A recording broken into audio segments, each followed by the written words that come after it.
For 28 years, the Mazda MX-5 Miata has adhered to Mazda's soft-sided miʻɑːtə ethos, a Japanese phrase drawn from samurai horse archery that translates to horse and rider as one. The purity of connection required to accurately shoot arrows astride a moving animal, as distilled into an automobile, makes for a light, simple, and fantastic sports car. Also, horses don't have roofs and neither do miʻɑːtəs, if you're doing it right. Mazda has never built a true Miata coupe, the closest examples being a couple of Japan market fixed hardtop conversions and the power retractable hardtop PRHT introduced on the previous NC generation.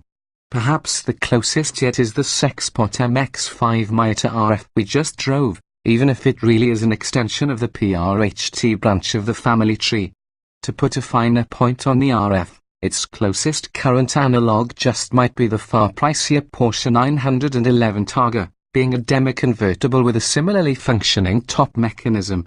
Twiddle the consoler-mounted roof button, and the plastic hoop behind the driver and the pair of sail panels behind lift up and back, while the rear glass and two roof panels, the forward panel is aluminium, the rear one is steel scissor back into a cubby behind the seats. Then the hoop and sail panels settle back into place. The sequence is very similar to the PRHT's, mostly because it's nearly the same, albeit sized to fit the slightly smaller 4th generation ND Miata and possessed of newer, quieter electric actuators. Of course, the sail panels are a new stylistic flourish, and they give the RF a coupe-like appearance from most angles even with the roofs stowed. Mazda caps off the visual sleight of hand with black painted trim panels that resemble quarter windows behind each door's glass. A tale of two RFs. For all this, the RF should really stand for roof folds rather than retractable fastback, since the entire fastback doesn't retract and it isn't really a fastback.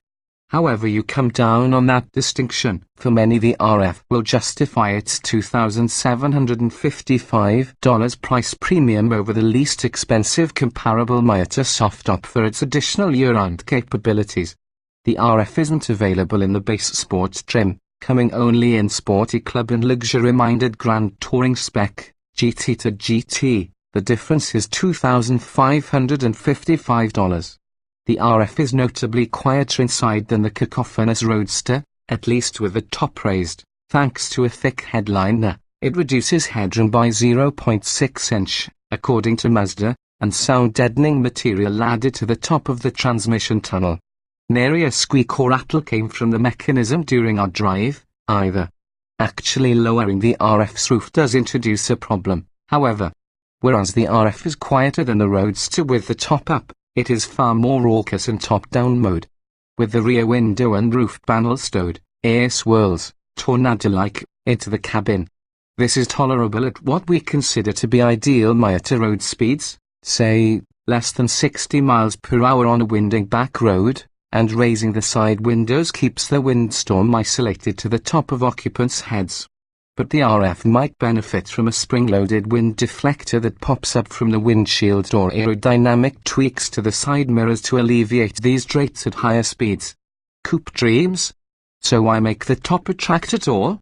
That's a good question, one that Mazda itself grappled with internally.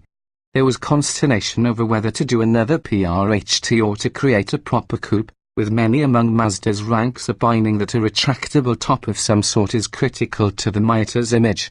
They won, and the company believes the RF will garner about half of all Miata sales, as did the PRHT. Plus, the RF looks incredible. It also fails to dilute the Miata's miʻɑːtə.